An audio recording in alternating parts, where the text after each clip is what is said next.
Welcome. This is the Public Affairs Forum, sponsored by the First Unitarian Universalist Church of Austin, Texas. My name is Luther Elmore. We hold these forums most Sundays here at our church site, 4700 Grover in North Central Austin. If you're interested, we'd invite you to come join us so you can sit among us and ask your own questions of our speakers every week. We've been holding these forums since 1954, the year this church first incorporated. We try to use these to further the missions of the church. Please join us for these forums. So for information about that, you can go to our church website, austinuu.org.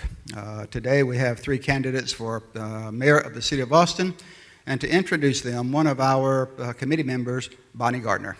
Bonnie. Thank you, Luther. We have three candidates present. Steve Adler, who's been mayor since January 2015. He's a practicing attorney, specializing in eminent domain law and civil rights law for 35 years. He also served as chief of staff and general counsel to Democratic State Senator Elliott Shapley in the Texas legislature in 1997 to 2005.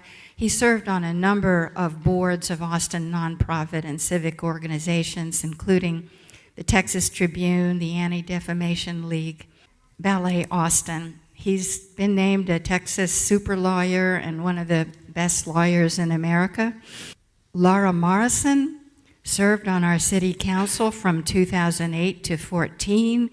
Before entering public service, she spent 10 years as an engineer and program manager for a global aerospace company, where she supervised teams of engineers, managed multi-million-dollar budgets, and served as a key witness in international litigation.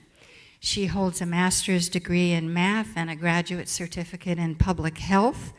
She was elected president of Austin Neighborhoods Council, which under her leadership expanded to include 80 neighborhood associations across the city.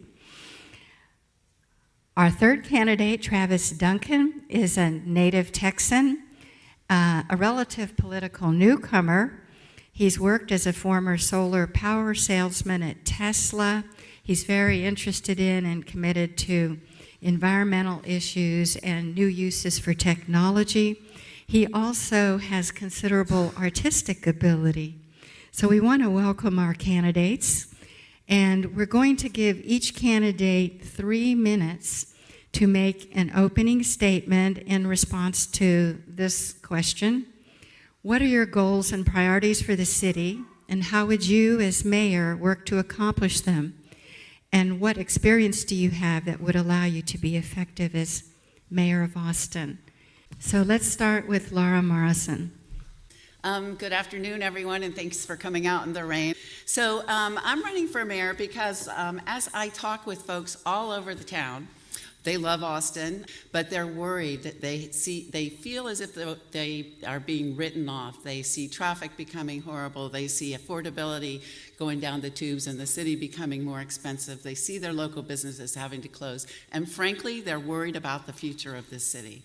Now, our polling shows that there's a strong consensus about that most people don't think that the leadership that we have is effective. They especially feel it's not effective on affordability and transportation issues. And there's serious concerns about special interests taking precedence over the people's interest at City Hall.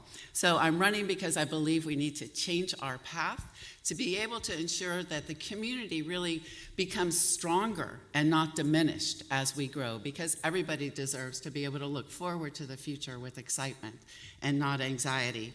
As Bonnie mentioned, I was president of the Austin Neighborhoods Council before I became a council member. Got involved 20 years ago in my own neighborhood association, and then more broadly with neighborhoods all across the city, which allowed me to be able to, know people, bring people together, and understand the issues, the differences, and the commonalities that people were facing, no matter north, south, east, or west. And then I moved on to 2 terms on council, focusing not just on neighborhood issues, but affordability, strong on the environment, making sure we were doing our best to serve people with high needs, and always insisting on transparency and public engagement. And also, as a lifelong Democrat, I made sure to bring our my values, my democratic values, to everything I did, from initiating the hate crimes task force to fighting ICE at the jail. So I think that as my priorities as a mayor will be to focus on community-driven, not top-down approaches to dealing with our crisis points in this town, including mobility, affordability, and housing, and accommodating growth in the right way. And then third, to restore trust in City Hall. There are too many divisions. Too much of our public dialogue is dividing us into winners and losers, and really restore respect for the people that come to the city. Thank you. The city of Austin is doing so well in so many ways, and for that we have to be really thankful. But it's not doing that well for everyone, and that needs to be the priority of this government and this city. And I'm really proud to be part of a 10-1 council that has faced that challenge head on and tried to act in big ways and scale equal to the challenge that we face. I'm really proud to have been part of this city. In this council, we've taken leadership on issues that really Austin has come to be expected by other cities around the state, around the country, and some around the world to lead on. Immigration is one that comes to mind. We were the first to speak out loudly as a city against the activities of President Trump when he came into office, and we were working with the visa issues. I went to Washington, met with the Attorney General and the Director of Homeland Security. But after that, Senate Bill 4 at the legislature, again, Austin led in a way that pulled other cities forward in the state. We've led on the issue of LGBTQ issues. We were the first city to really be part of the coalition on the bathroom bill at the state legislature, and was part of the leadership in opposing that.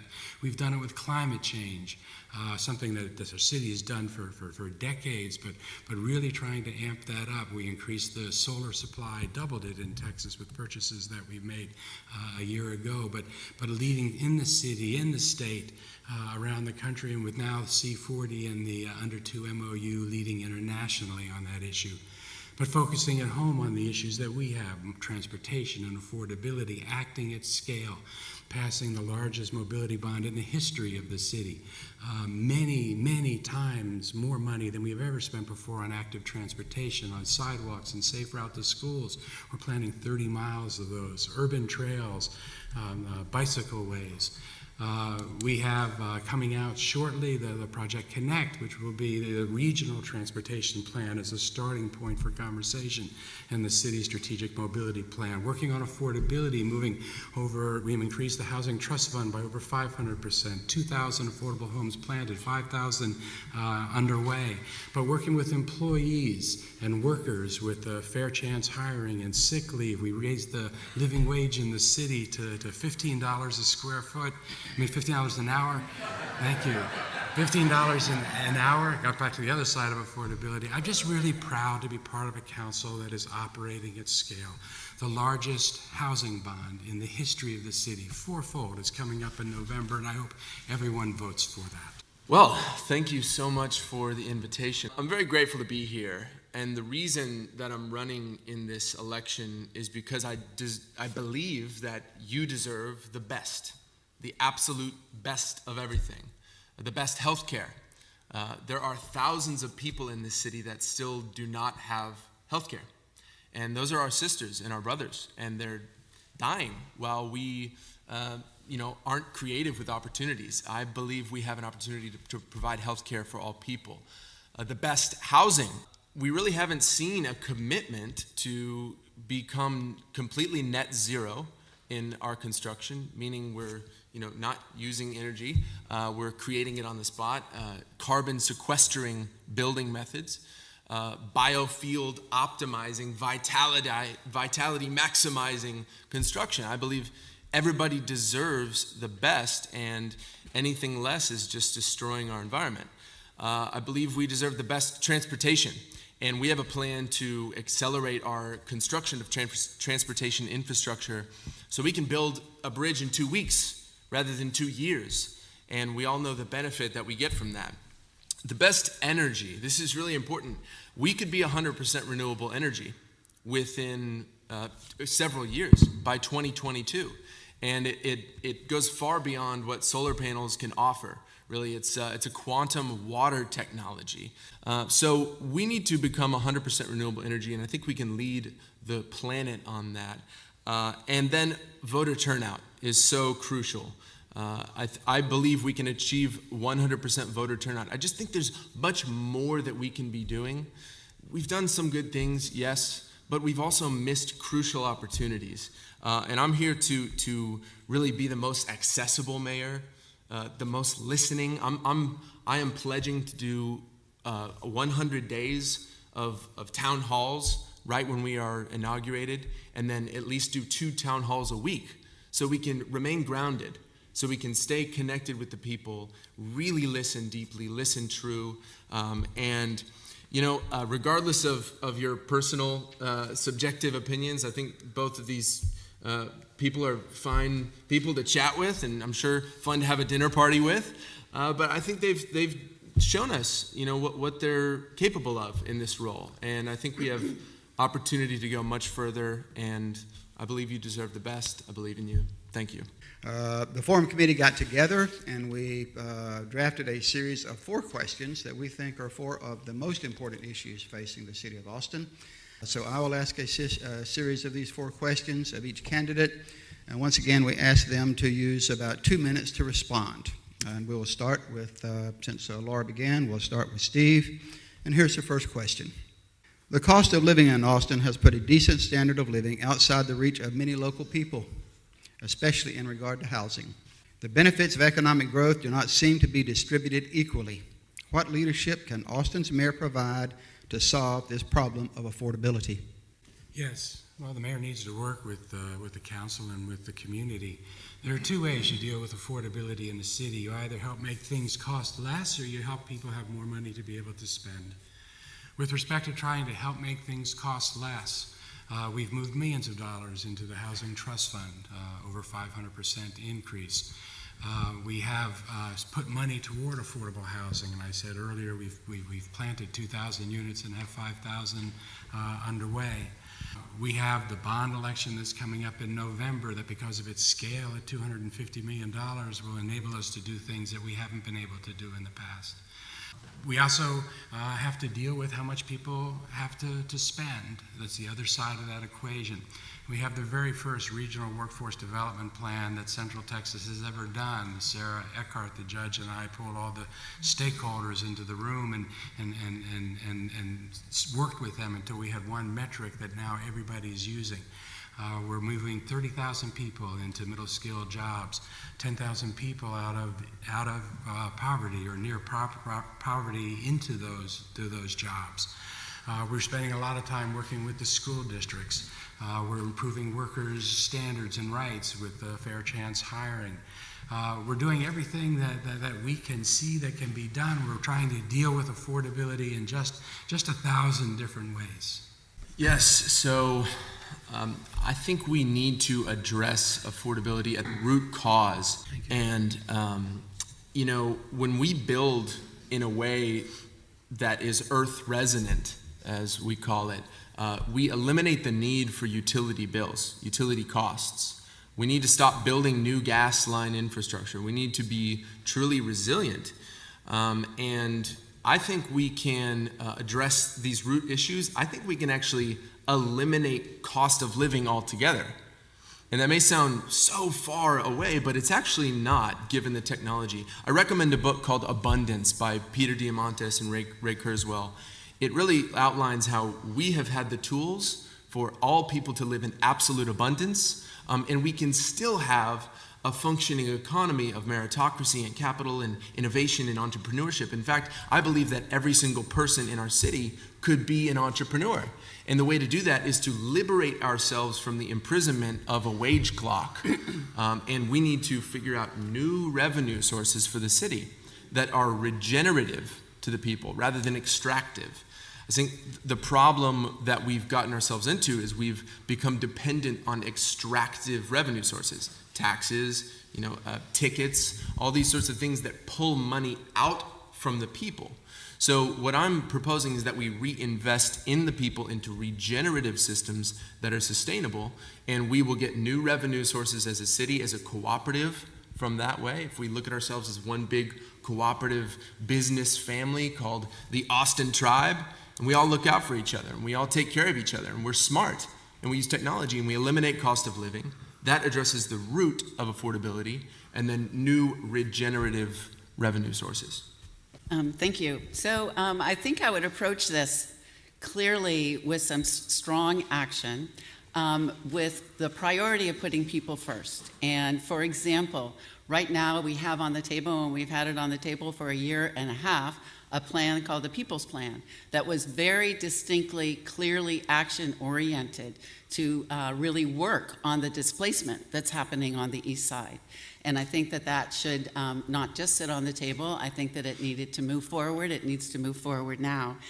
Secondly, in terms of putting people first, property taxes are an issue for homeowners, for commercial, for renters through their rent.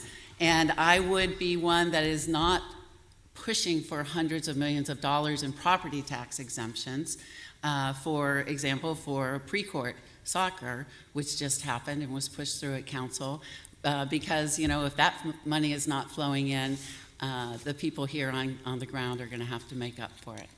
And then thirdly, I think what we need, and I think this is a very doable thing if it's shepherded correctly, and that is to ensure that we have an equitable target distribution of new housing, but affordable housing, all across the city. And then because we really can depend on the community to come up with the best solutions, we'll ask the community to tell us how to achieve that.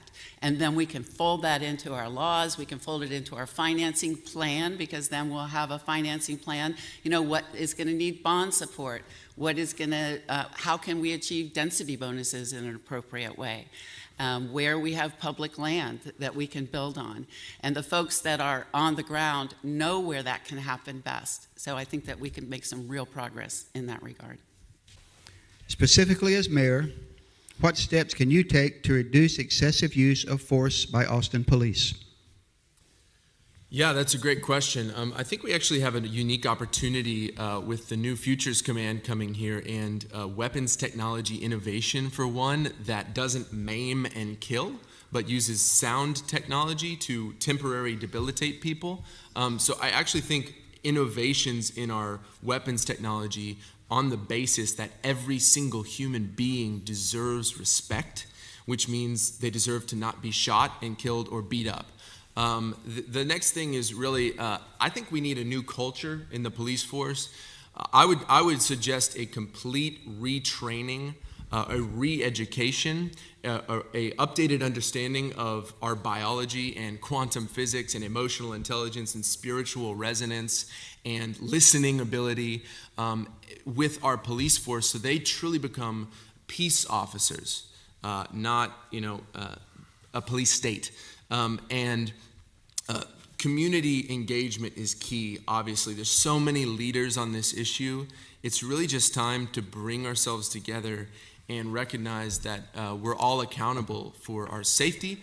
I will say one step that we can take a little bit more on a macro level for public safety is this quantum energy I'm telling you about, which is less acreage, less cost, more output than any other technology, and it's 100% renewable, and it's immune to electromagnetic pulse attack, which we can talk more about that later, but basically that would destroy our entire grid and may likely result in mass depopulation. So it's a public safety issue, and I think making those steps on a macro level, saying that, hey, listen, we're committed to each other for the long term, will reduce tensions overall. But for the police, we just need greater accountability, and I think we need more emotional intelligence and familiarity with each other, so that each officer knows at least 1,000 to 3,000 people that they serve directly by name, what their hobbies and passions are, what they live for, their purpose.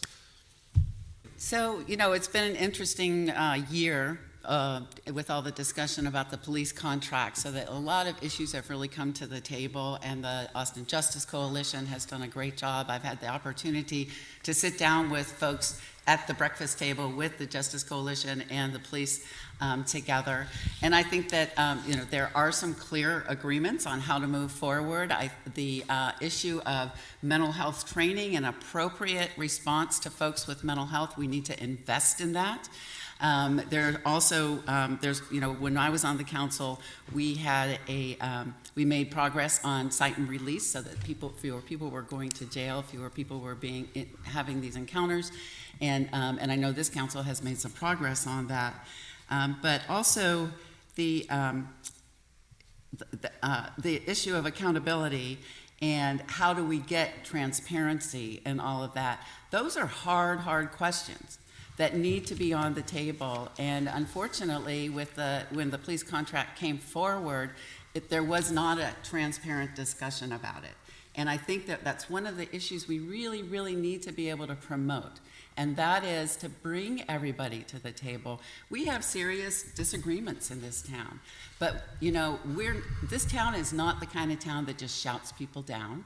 We need to be able to come together, find the common ground, and find ways to work together, because that's where we get real action instead of ending up in this situation without a police contract that I think not a whole lot of people are happy with. And in order to really respect all sides and get action moving forward, we need to be able to come together. Some of the most difficulties in this entire job has been being with families who have had members or children that have been shot. It's a real high priority. It begins with changing the culture. When we came into office, if you were interested in being a police officer in this city and went to the videos about the recruiting videos, there were videos that had weapons, and it had SWAT teams, and it had task forces. If you go there now, you find officers that are in schools, out in the community talking to people. It's looking at the police function not as an extension of a military, but as an ambassador for the city, as a community participant. It's moving forward and funding community policing so that officers have the chance to be in a community so they know the people and the people know the officers when they show up. It is doing better than we are with community oversight, with accountability, so that people don't have the same kinds of questions and that people are more involved in the policies and the standards that are used. It's spending more money as we are on mental health and intervention so that when officers are clearing a scene, they have a mental health professional with them as they're doing that. It is doing the prophylactic things. When we had someone that was shot, Joseph, 17 years old, naked, running down the street. What I did after that is I convened a mayor's task force on institutional racism, recognizing that those issues are just not in criminal justice. They're in housing and access to capital and healthcare delivery and education. Until we handle that whole thing, which we address with specific recommendations in each of those verticals, until we deal with the institutional issues, the programmatic issues, we're not really going to get to where we need to go. We've started that, and I hope to be able to continue that. So we go back to the front of the table with Ms. Morrison. Our third question: Austin keeps growing, and traffic congestion is a big problem. What do you see as the answer to Austin's transportation problems? We need to take an all-of-the-above approach to transportation issues.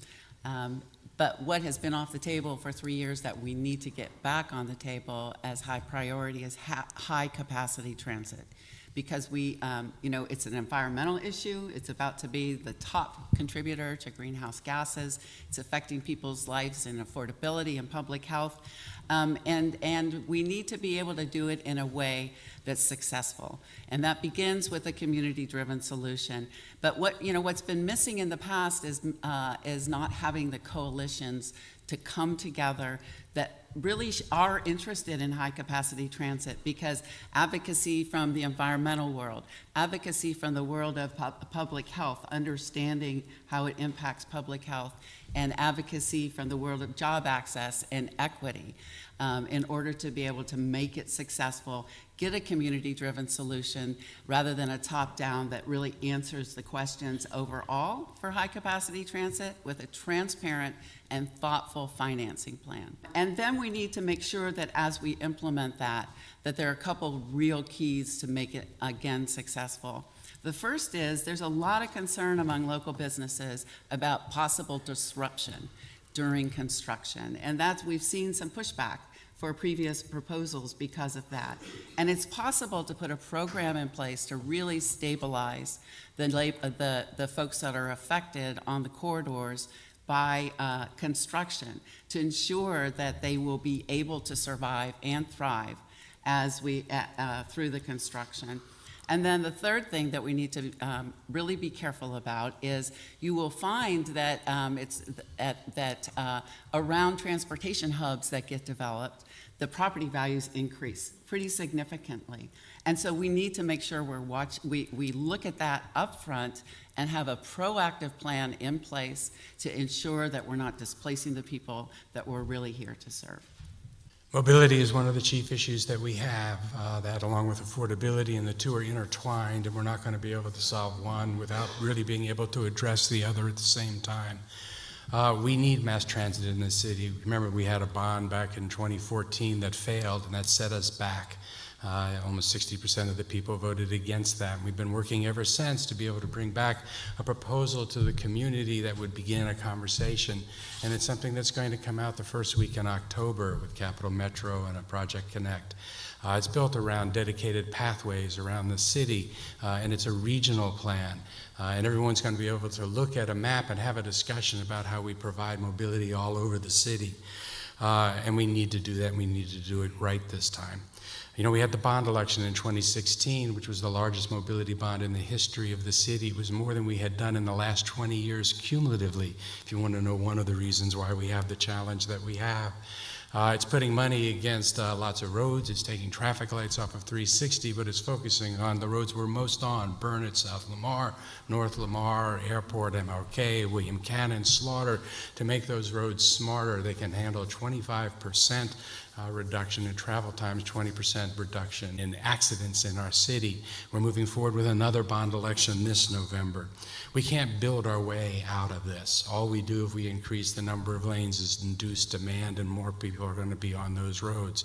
So it's using the technology. It's focusing on the first and last mile solutions so that people will actually use transit, and we can increase the ridership so that it can become self-sustaining in our city. You know, it is one of our greatest challenges and one of the areas that this council has been putting the greatest amount of attention, and I am really excited to be working regionally with the metropolitan planning organizations in ways we've never done before. I was just elected vice chair in the region of that, and we're moving forward now because we have to.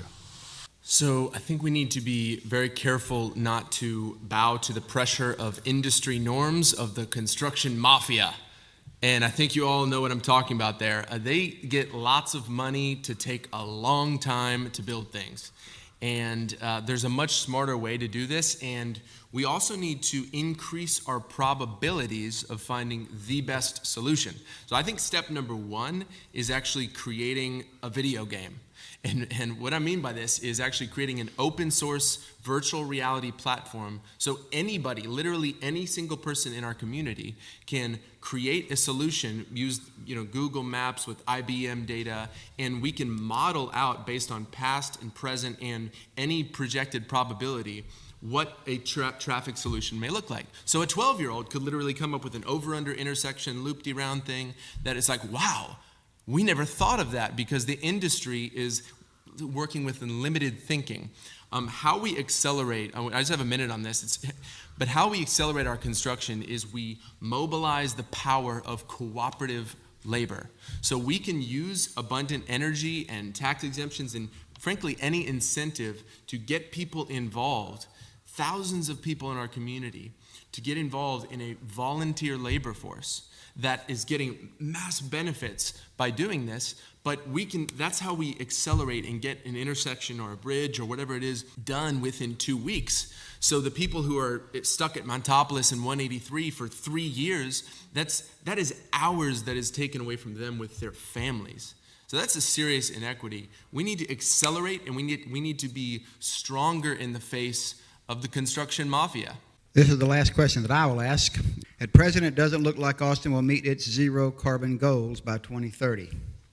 What leadership can you provide to ensure that it does happen by 2030? You know, even at 2030, it's taking us too long to be able to get this work done. I've had the chance to speak on climate change in this room with this group, I think the last time that I was here.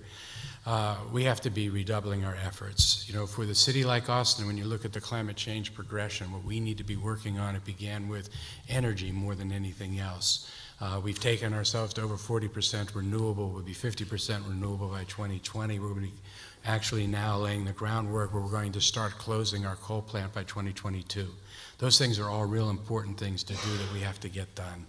The next big horizon for us is going to be transportation. We need to electrify our cars in the city, move people out of single occupant vehicles. We're trying to do everything we can now. You'll see more and more charging stations happening around the city. That is happening on purpose as we begin to move more and more folks that way, charging stations and garages as a requirement. We're working with other cities, and again, we're doing that regionally as well. Transportation is the next area we need to go.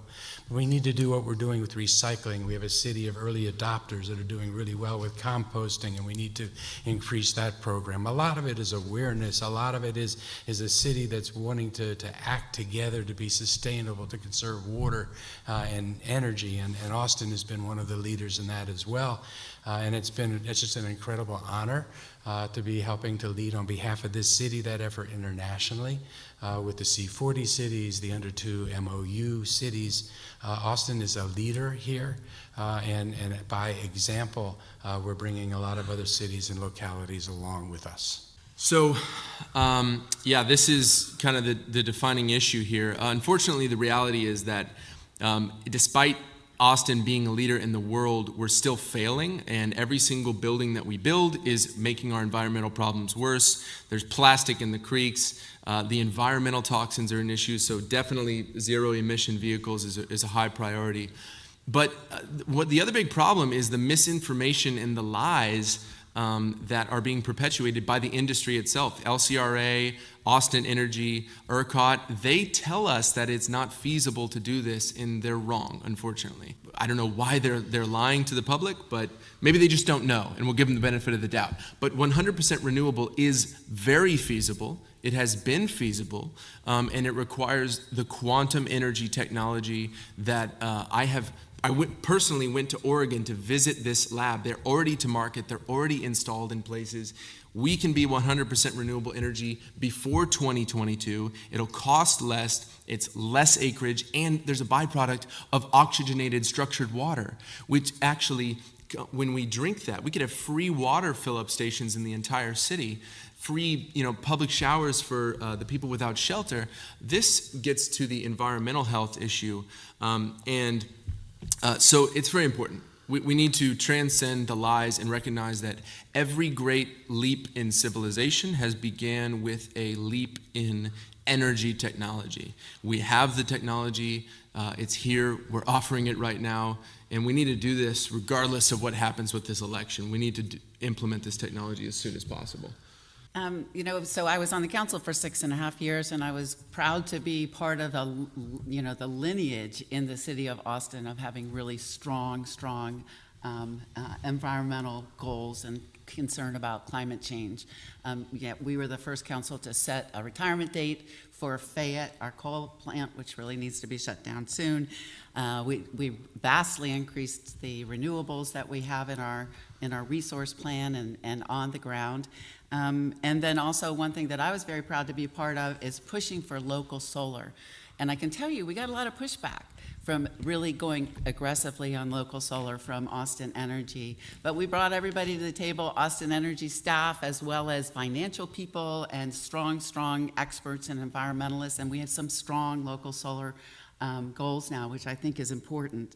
And as mentioned, as I mentioned before, transportation absolutely has to be on the table with strong, aggressive plans to get people out of their cars and give them an option to be able to take high-capacity transit, especially for our environment.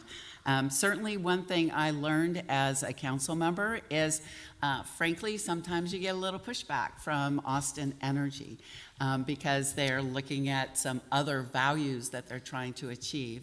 And at one point while I was on council, there was a push to move the governance of Austin Energy to an independent, unaccountable board. And I led the charge to make sure that Austin Energy stayed under the guise of council authority so that we could make sure that our values are imbued in that.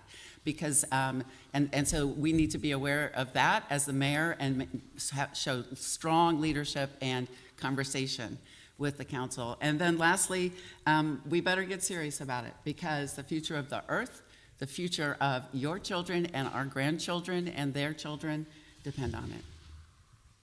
I thank each of you, and now I'll open up the floor to questions from you. Ask you to keep your questions short and succinct, no more than 30 seconds for a question, and then for each of the candidates once again to respond within 2 minutes. As I come to you, please identify yourself. Good morning. My name is Scott Johnson. There's been some discussion in recent years about how we look to grow certain parts of our economy in a targeted way, whether it be tourism or primary employer recruitment, with the idea that we would generate revenues to address both our needs within the city, including social needs. Can you all speak to that, about how you believe we can stay current with addressing our needs by growing sectors of our economy, including tourism or economic development? And I believe Mr. Duncan should lead this time. Absolutely. This is really what our campaign is all about. It's about creating new systems for people to thrive. I do not believe that economic development means creating more jobs for people to be imprisoned by. And what I mean by that is that we are not truly free unless we are really in charge of that. And we want to make sure that people are working for something that they're passionate about, that they're living their purpose. So I think actually the solution to this is viewing ourselves as being able to create a cooperative business network, a profit-sharing business network. And by working together and viewing ourselves as entrepreneurs, as innovators, while we're simultaneously lowering cost of living for everybody, we're not extracting from anybody, we're not raising taxes for anybody, we're innovating in new sectors. This could be in mobile app technology, it could be in new energy technology, zero emissions technology, hemp products and processing, non-toxic cleaners, literally anything that we can sell to the world. The planet has major problems that we need to deal with. And the sooner we view our city as one big business that we cooperatively own, the sooner we're going to be able to free up the human power by eliminating cost of living so that people can become entrepreneurs. This is all about increasing our probabilities of striking something very successful. And in order to do that, we need to invest in every single person so they're neurologically hydrated and nourished, and they have organic food and a beautiful place to live and space and time and energy to innovate. And then we need the resources for people to come together and create solutions for the planet that we can sell together. And this is the revenue source that will eliminate our need for taxation altogether. This is really the place where we need to think about putting people first and making sure that the decisions and policies that we're adopting are going to be good for the people that are here and are going to help the community grow stronger. When I think about, I think the example on the table right now that's most troublesome to me is the idea about inviting Amazon to come here. You know, they have a big old competition going on, and Austin's in the top 20. Now, I let me just say, so many people I talk to are very, very concerned about what impact it would have on this community to have a surge of 50,000 high-paid jobs and affluence come into this town. And the problem is that it was, that there's been no community discussion, much less any council discussion, and the proposal, is under lock and key, and it was developed by the chamber, and I don't think that's the way that we should be shaping our future. I worked a lot when I was on the council about ensuring that there was transparency for the first time in any economic incentive offers, as well as making sure that we were, and I think this is really important, comes to the crux of what you're talking about, Scott, and that is that we weren't just looking at, quote, the benefits of it, but also accounting for the costs. And we have a way of doing that now. It needs to be improved, but I would like to see it improved even more so that we can look at, for instance, the challenge to our climate change policies, for instance, if we were to have a surge in growth like 50,000 people, so that we can have a much broader discussion about what's good for the community and what's not. Scott, that's a good question because it points to, I think, who we are and really what's really at issue in the city in terms of sectors. We don't need in this city economic development at this point for economic development's sake or growth for growth's sake. We have plenty of both. But what we do need to make sure is that we focus on where the needs are in our city. We have the lowest unemployment rate that we've had in 20 years and the second lowest unemployment rate in the country right now. We create more middle-skilled jobs than per capita than any other city in the country. But our problem is that we have 30, 40,000 jobs that are available, 30, 40,000 people that are looking for those jobs, and they don't match up because we're not training in our city the way that we need to. The Regional Workforce Development Plan I was talking about, you asked about sectors, focus on 3 areas for our city. On middle skill jobs that you don't need a 4-year degree, a 2-year degree, or a certificate from the community college. Tech being one of those, not a 4-year degree, but there are so many jobs in tech for people that are middle skill jobs. Health, which is basically nursing, and then skilled trades, which is why we're taking that mobility bond and turning it into one of the largest job programs the city's ever had to train people with apprenticeships. You get a certificate in welding and you start at a $100,000 a year job. So we need to be doing more than that in the city. We focused on the 380, which is the incentive agreement, and after 2 years, we were able last week as a council to focus that not on bringing big companies in, bringing high-paid jobs, but actually using our incentives to create jobs that we need in the city, focusing on small businesses that are already here, focusing on the art and the music communities in our city. That's how we need to be focusing what we do in the city. I said that to Amazon. In my only communication with Amazon, I said to them, we have 2 really big challenges in this city, mobility and affordability. We're not going to exacerbate those. Tell us how you would help us solve those challenges. Hello, I'm Carolyn Grimminger. Thank you so much for coming out today. This kind of piggybacks already on what y'all are already starting to address. What is the mayor's role in supporting economic incentives to corporations considering locating in Austin? And I believe this first goes to Ms. Morrison. Thank you for that question, because I think it's an important question that we should ensure that we are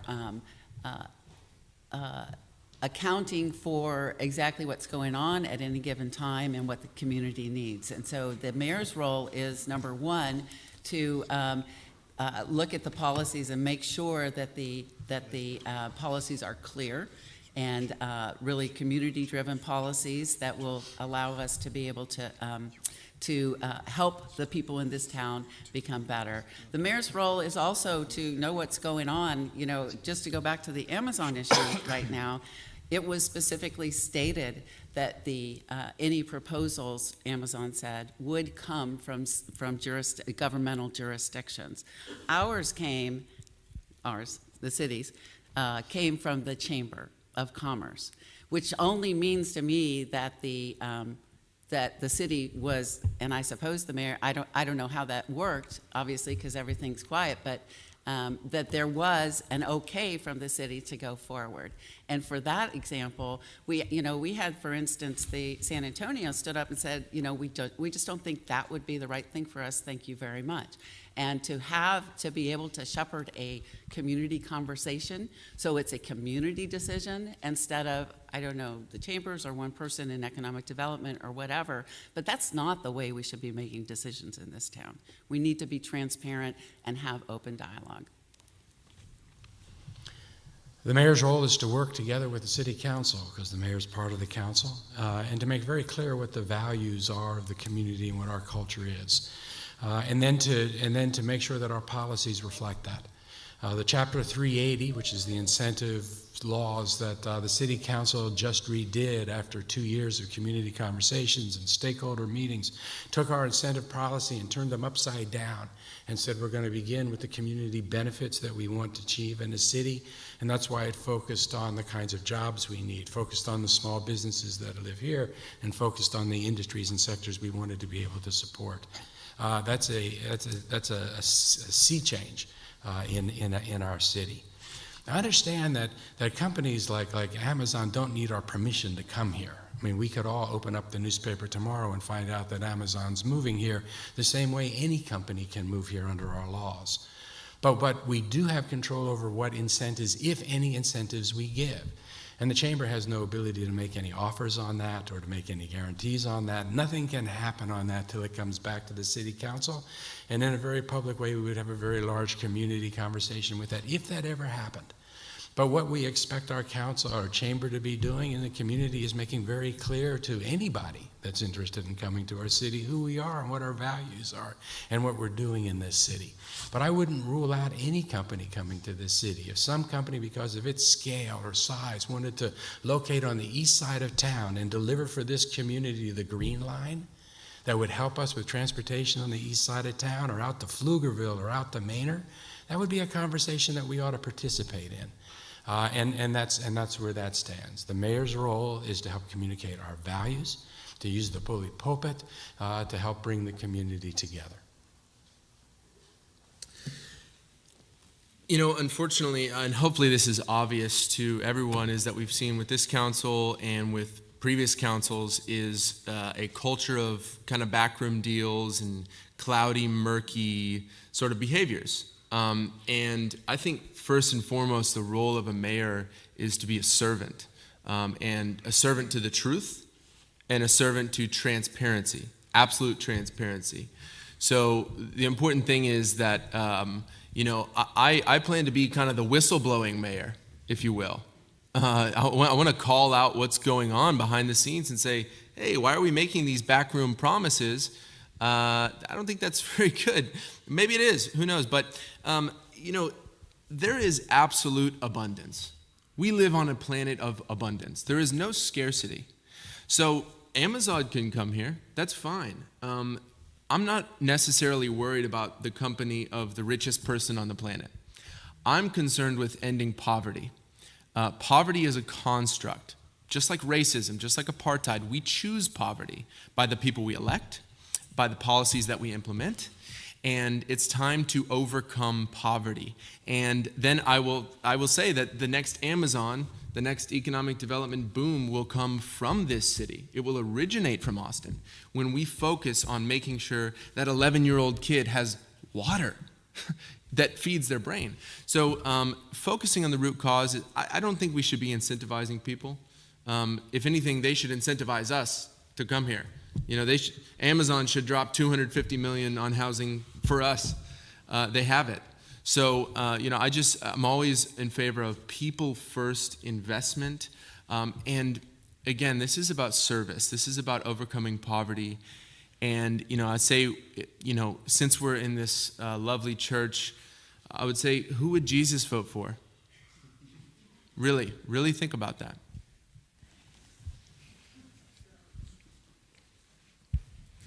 Hello. Good to see all three of you. Thank you. Travis. I'm sorry, would you please identify yourself? My name's Roy. A couple of times you've referenced building a bridge in 2 weeks rather than 2 years. So on behalf of the Austin Regional Group of the Sierra Club, would you prioritize expediency of construction or thoroughness of the necessary environmental studies? Yeah, thank you for that question. They have a concrete that can be made from magnesium oxide and brine, locally sourced here, that it actually sequesters carbon. And it's much better than the Portland cement that we're using. So the environmental quality is really important of these issues. Preparation is key. And then in terms of the actually acceleration of the implementation, all I'm saying with that is that we figure out a way to incentivize 10,000 people to descend upon a project within a 2-week period to get that project done as quickly as possible. Really, when we break it up into small micro tasks and have specialized micro teams to get these things done, it's very possible. There's no limits. Remember that. We are not limited. We are not bound by scarcity mentality. Environmental protection is at the core of everything I do, and I think this is actually where the conversation around the land development code has unfortunately fallen drastically short. All the development that we see currently happening and in previous, frankly, we build like dodos. We really build like dodos, and it's time to be a bit wiser and earth resonant, as I say. I mean, we don't own land. We don't own this earth. If anything, in a natural disaster, it's clear who owns who, right? So we need to start respecting our planet and, understanding that we have to resonate with her if we're going to thrive at all. Thank you for that question. My name is Fred Higgins, and I want to thank Mr. Duncan, Travis, for being so articulate, but my question is directed to Laura and Steve. I see the differences pretty clearly between Travis and the two of you, but I wonder if you could just very briefly describe the main difference you see in each other. And in the sense of rotation, I think this goes to Mr. Adler first. I have a lot of respect for Laura, and quite frankly, I think a lot of the things that we value are similar. And quite frankly, as we've been through many of these forums, that's something that truly has resonated to me, and listening to answers she gives first that I then respond to, or vice versa. I think that with this council, with this 10-1 council, I think that if anything, we focused on doing things, on really confronting the hard issues and not shying away from things, and doing things at scale in order to be able to really drive to the really large challenges that we have in the city, be that mobility issues or transportation issues, equity issues with the Spirit of East Austin project. This is a council that has really, in part because of the gift of 10-1, that has weighed into issues, I think, harder and stronger, and seeking solutions that are large and that are big, like the mobility bond that we've done, like the transfer of monies that we've used into housing, like the equity choices that, quite frankly, we're going to be fighting at the legislature to try to hold on to. I'm just proud to be part of a council that's trying to do big things, long-term planning, deliberate, focused, clear-eyed on the challenges that we have, and then trying to meet them. I would say there is basically literally no difference between Steve and myself when it comes to national, state, and global issues. But there is a stark difference when it comes to dealing with issues on the ground that are affecting everyday Austinites day to day. I've already mentioned a couple of differences, in terms of approaching the soccer deal, in terms of approaching Amazon. I would say that another stark difference would be how I would have approached Code Next, because I'm all about grassroots solutions, and I was on the council that actually kicked that off, where we had clear directives, clear contract requirements, clear priorities set to prioritize, people being able to stay in their homes, to prioritize and implement a community advisory group that would look at the development as it was iteratively going along, and that all got thrown by the wayside and was not shepherded the way it should have. And it ended up, yes, with serious divisions in this town, and which really takes me to another difference I see. And one is that I do see people demonizing each other in this town. I do feel like the national atmosphere is starting to infiltrate itself into this town. And I believe we need a mayor that's able to bring people together, that stands on their firm values, but also invites everybody to the table for a civil dialogue and works issues out together. You know, I was able to do that as a council member many times, but even before I was on council, I was at the table, and in fact, that's where I learned how to do it, at the table working with, you know, people on other sides of the issues on development and things like that, because we need to really be able to move forward. It's keeping us from being able to get the action that we need, and I think I would be significantly different in that regard. And in the sense of fairness, Mr. Duncan, maybe you disagree, but what would you say differentiates you between, and from Ms. Morrison and Mr. Adler? Well, I think just to touch on some of the themes that they mentioned, I think when we have a nonpartisan elected official claiming to be a part of a particular party, that alienates people. And frankly, I do believe that party politics is divide and conquer 101. And so what I really bring to this is a unity mindset, a unity approach, and a service-driven humility that is just fueled by an energy that loves human beings. Not that they don't, but I'm just saying, you know, there are 137,000 people that voted for Donald Trump in this city. You know, they're still human beings. And so I think we need to open ourselves up to really recognize that everybody's truth is valid as long as they're not stomping on anybody else's truth. The other thing is that, unfortunately, we've become a hypocritical city. We have all fallen victim to just believing what we are marketed to believe, unfortunately. For example, that we are an environmentally sound city. And I know that everybody resonates with that and says, yes, I want to believe that. But the fact is, the emperor has no clothes. We really are, you know, fooling ourselves if we think that we are actually about these issues. So I think one of the stark differences is I'm bringing a multi-generational awareness, really resonating with the young people. I believe young people should have the right to vote, but it's not against any generation. It's for everybody.